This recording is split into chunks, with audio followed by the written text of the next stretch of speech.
Okay, I'll just go ahead. This autofocus is bugging the hell out of me.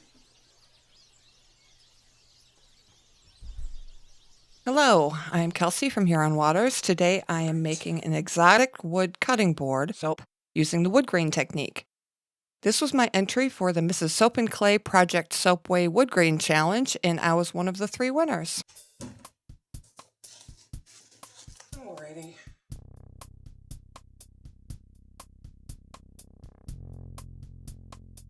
The colors and scents I will be using will be in the title cards before each layer.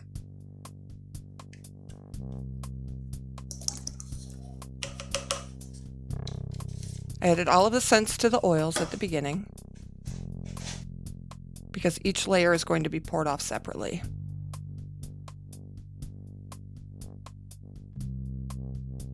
The total oils for this batch was 35.2 ounces and the lye was 16 ounces.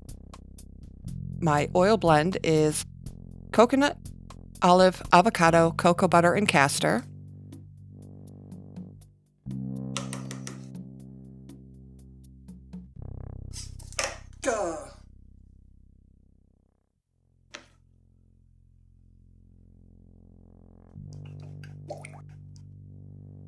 Much of the footage will be sped up as there is a lot to go through and a lot of it is redundant.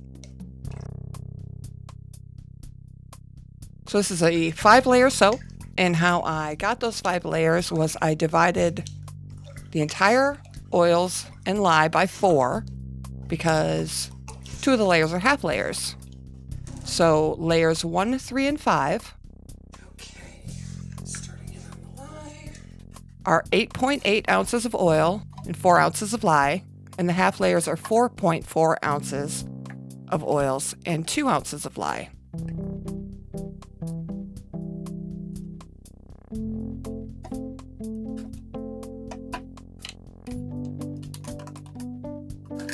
And for the colors, I did the base layer at 60% of the total. The accents were a third of 40%.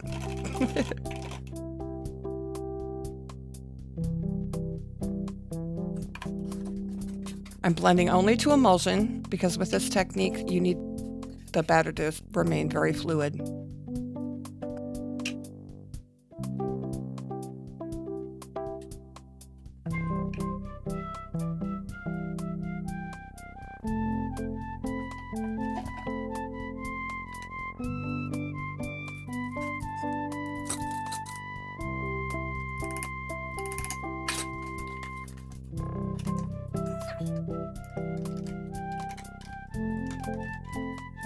I did learn while I was making this that I should have pre-dispersed my micas in oil before I poured them off because they got pretty clumpy, especially the cocoa powder. Cocoa powder does not like to blend evenly just in soap batter, so it took a while for me to get all the little lumps out.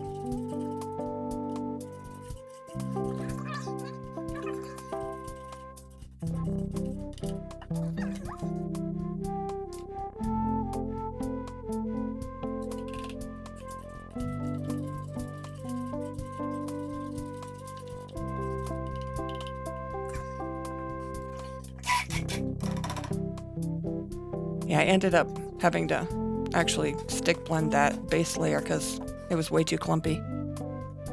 So I am putting my mold at an angle so that the batter slides down the mold to keep the lines as lines so they don't swirl apart. So each of these colors, the accent colors, I am putting in a line on the right, the middle, and the left, so that when I pour it out, each of the colors will be represented coming out of the spout at the same time.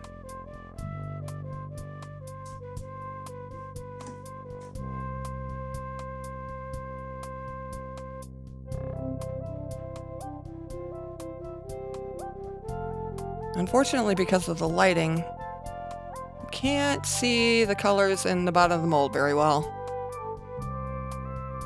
for basically the first 2 layers. The 3rd layer, 4th layer, and 5th layer you can see those pretty well.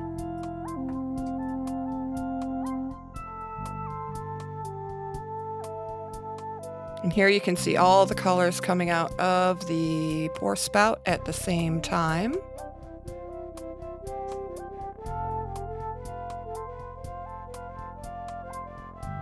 Going back and forth.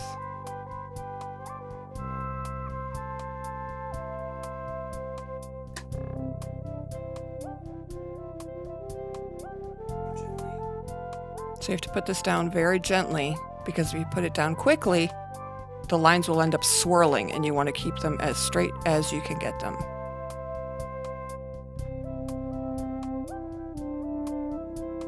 There we go.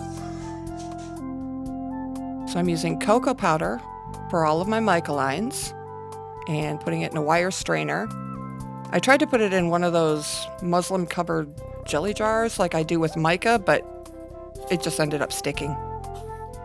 And I'm blowing the extra cocoa powder off because I don't want an actual line, I just want a stain.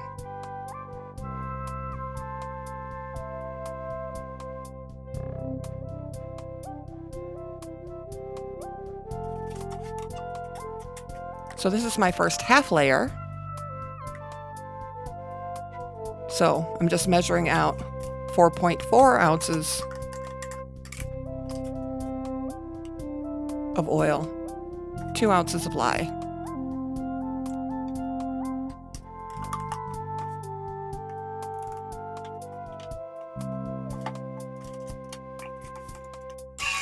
And I'd use a much smaller container so it would actually go above the top of my stick blender. And one thing I learned about this is you should definitely pour your accent colors first before your main color, so you have enough for all of your accent colors. I did end up doing this for layer number 4 because I learned my lesson. I had to scrape and scrape and scrape to get all the little batter out of there to have enough for accent color number 3.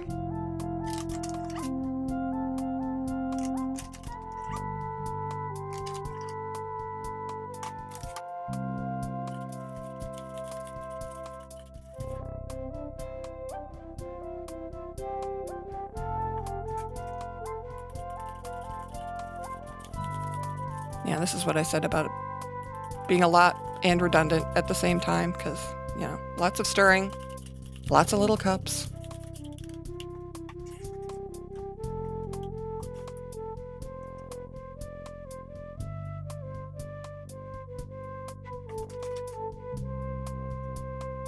Again, left, middle, and right.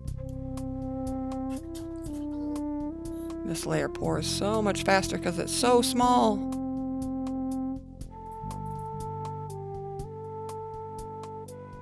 But you can't really pour it slower because then the lines look get weird. And you can't pour it faster because then the lines will just swirl around each other and you won't get the wood grain. So it's a process. And see, unfortunately, you can't see the colors in the bottom of the mold. It just looks black.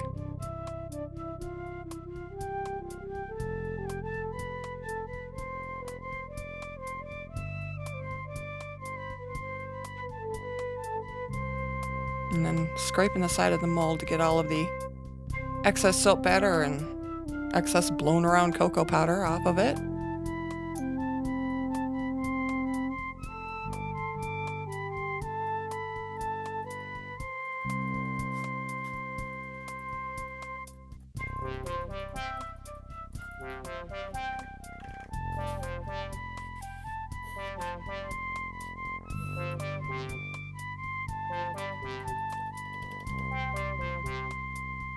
Unfortunately, that strainer is not an exact tool, so sometimes you have to go back over it.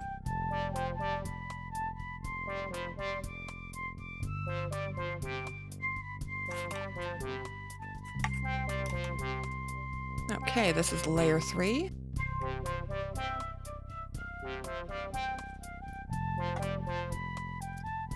Main color will be 8.4 ounces. The accent colors will be 1.5 ounce each.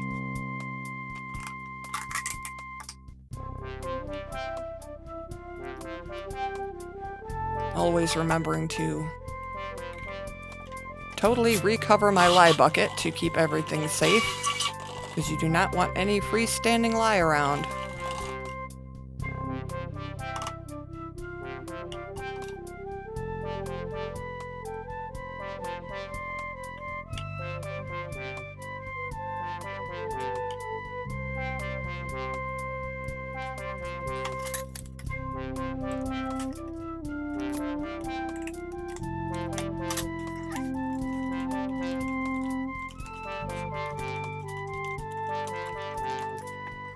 Yeah, I really should have stick blended this part, but I didn't.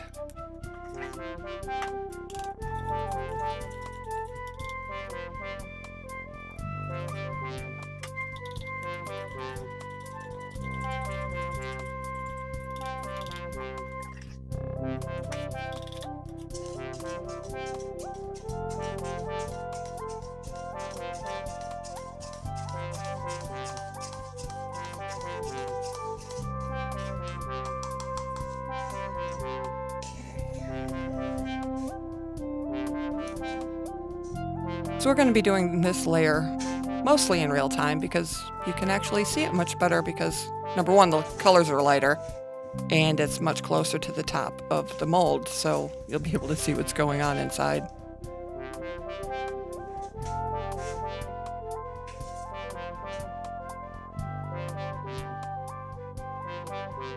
I really wish those metallic micas would actually stay metallic in cold process soap instead of just becoming tan or beige or orange. But can't have everything.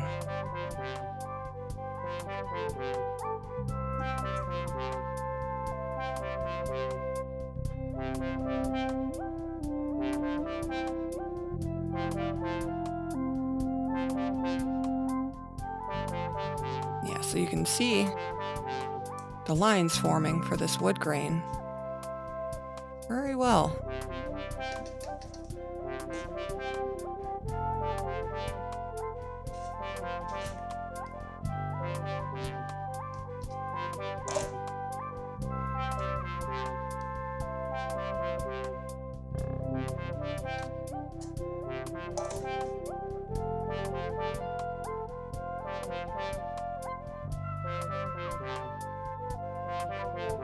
And I will be doing a series of knots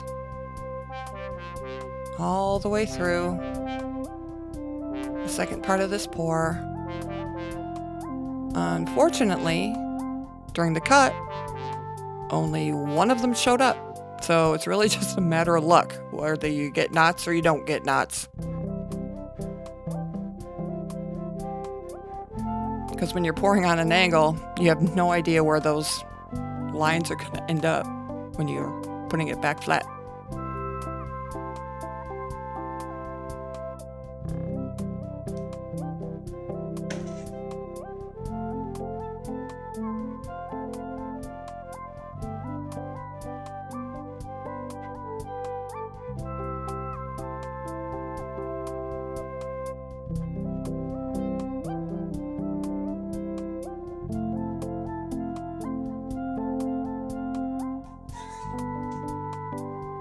Looks like wood to me.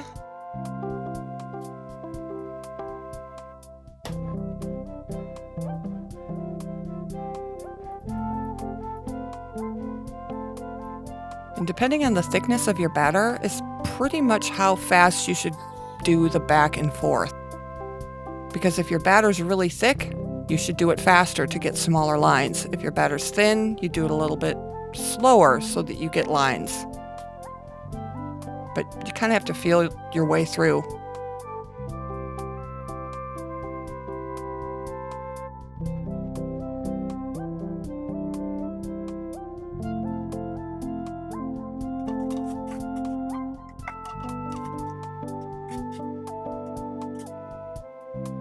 Okay, here we are at layer 4, which is an exact copy of layer 2, which is the little tiny one again, in the purple.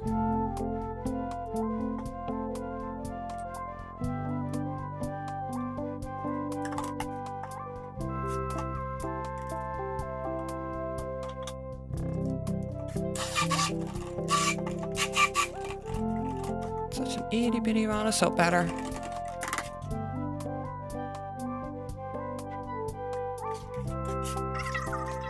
And see, I learned my lesson from layer 2, so I'm pouring my accents first. Because when you're only doing 3/4 of an ounce, that's not a lot of soap batter.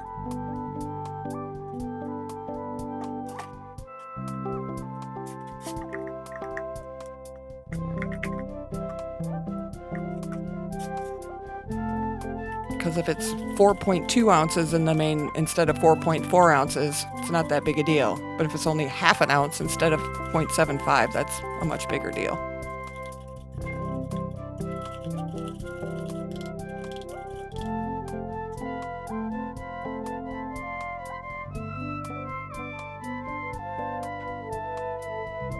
I wish those silicone cups weren't so squishy, because they're a great size, but I always feel like I'm going to drop it.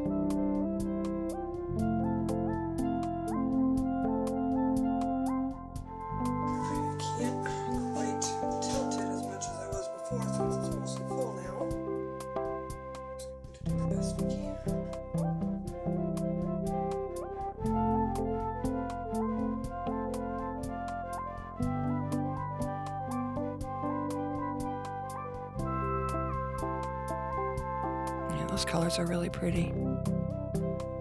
Oops. Just thunked it over.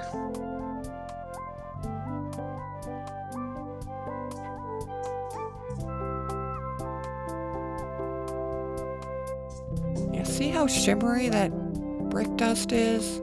Why can't the gold still be that shimmery? It's rude.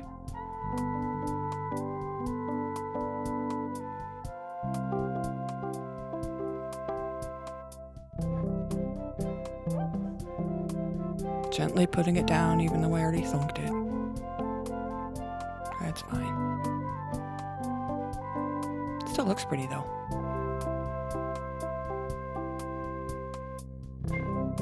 Yeah, see how wavy those lines are because I thunked it? I mean, it doesn't look bad. It's just wavier than it's supposed to be.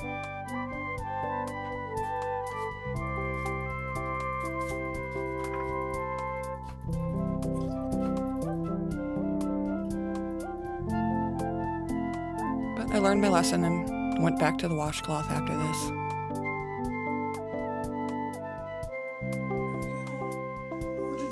Alright, layer 5, which is the exact same as layer 1.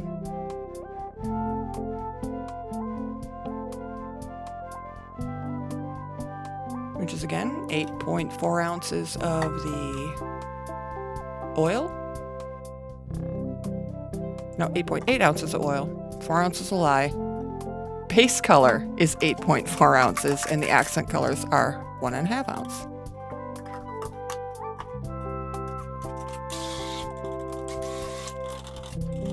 I know it's so weird mixing up soap batter in a dirty jug, but that was from layer 1, so it's not like it's bad or anything. I just didn't want to do more dishes. This is a lot of dishes.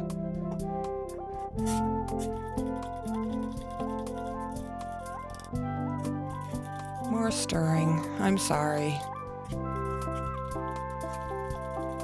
But it's better to see everything, even if you've watched me stir things for the past 20 minutes.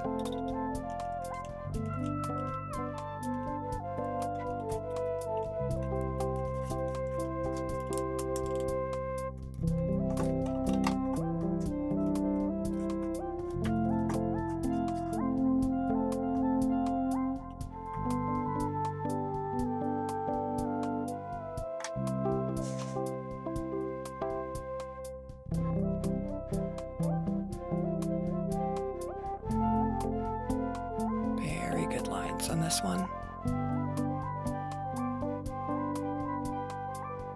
And you know how you tell yourself to remember to do something and you tell yourself so much you like end up ignoring yourself?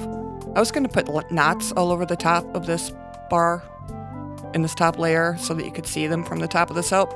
Totally forgot when I was actually pouring until very end of the pouring, and then I didn't have enough batter left. Ooh, that's a good shot. Very nice lines there.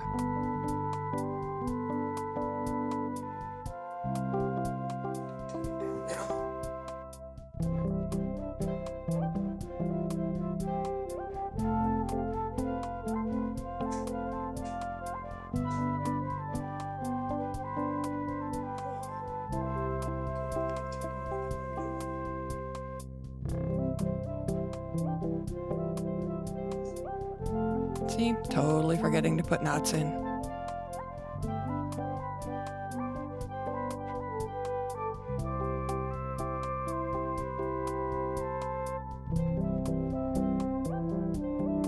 I wonder when I'll remember. When the batter's almost gone.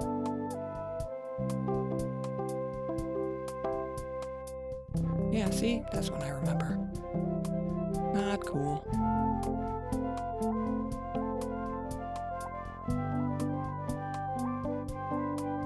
Drips are not knots. Boom for today.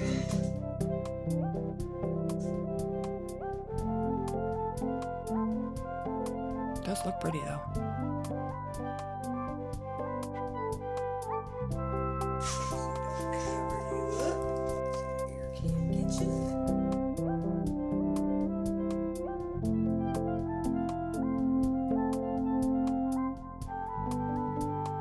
And this is the next day. Because I covered it, didn't have any soda ash, which is good. It's pretty cool so far. Tilted. And this is me discovering that my table isn't level.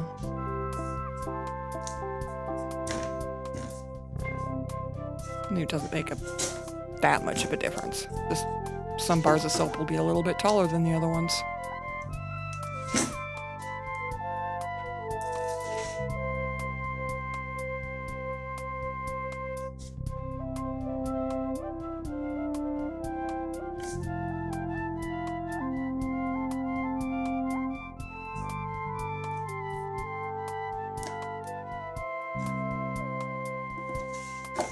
I do wish I had cleaned the sides of the mold more so that wouldn't be as splooshy on the sides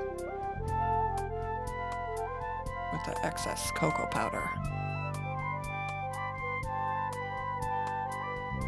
Alright, so cutting this. You cut it into 3 different chunks of 3.5 inches.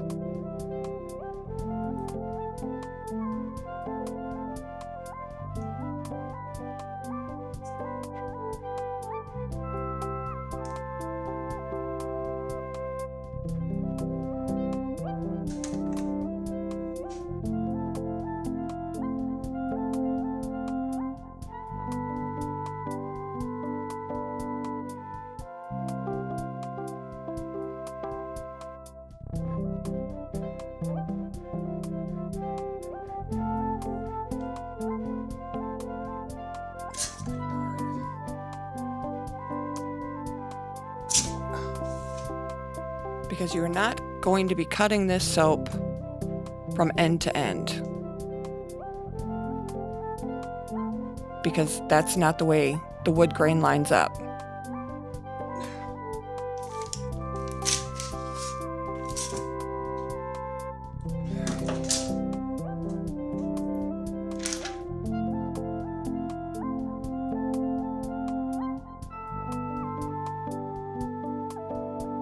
I was just looking at it.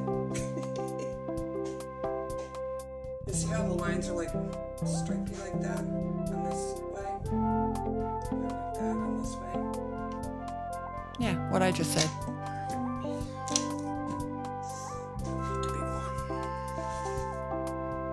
So these three little chunks of soap. Like I said, I'm not doing it end to end. I'm doing it from the side of the mold to the other side of the mold. Because if I cut it the other way, then I'm going to get basically lines the wrong way. And I want the lines to go all the way across the bar, not basically like dots almost.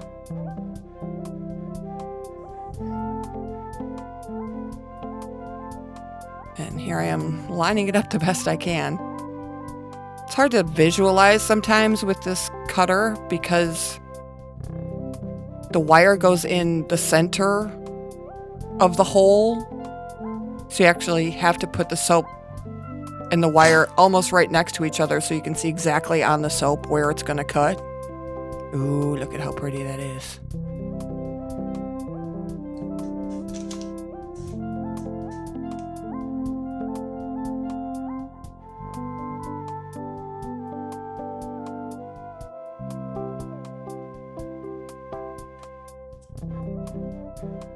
Very, very pretty.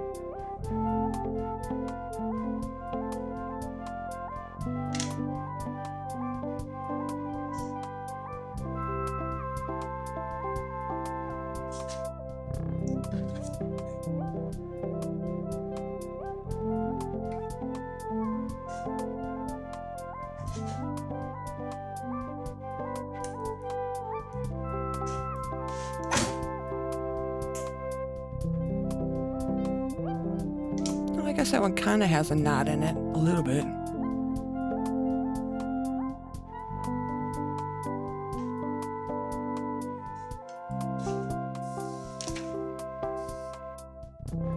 Yeah, that's a little bit of a knot.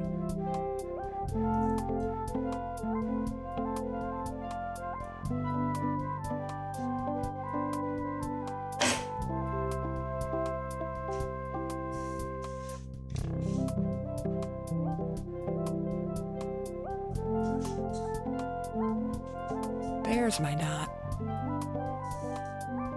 And that's the sister cut. So we're face to face, so I got a nut or a knot in both of those bars.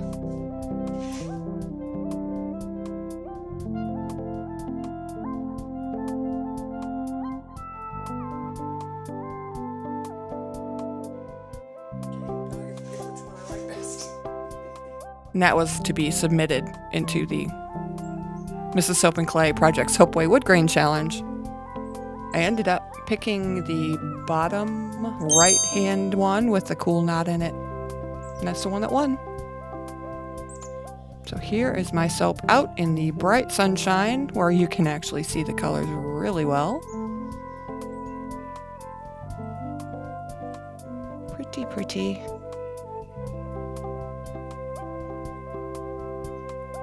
Most of that excess cocoa powder on the sides actually did end up just washing right off when I was cleaning the soap bars off, so it wasn't too bad of a thing. Pretty, pretty, pretty. Yep, that one right there. That's the one I entered.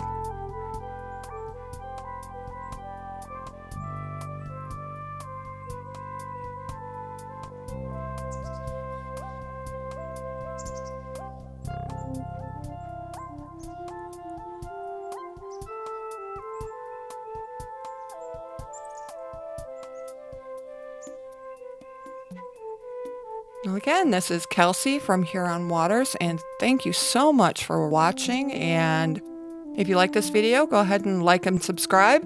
And if you have any questions, let me know down in the comments. And thank you again for watching, and have a great day. Bye.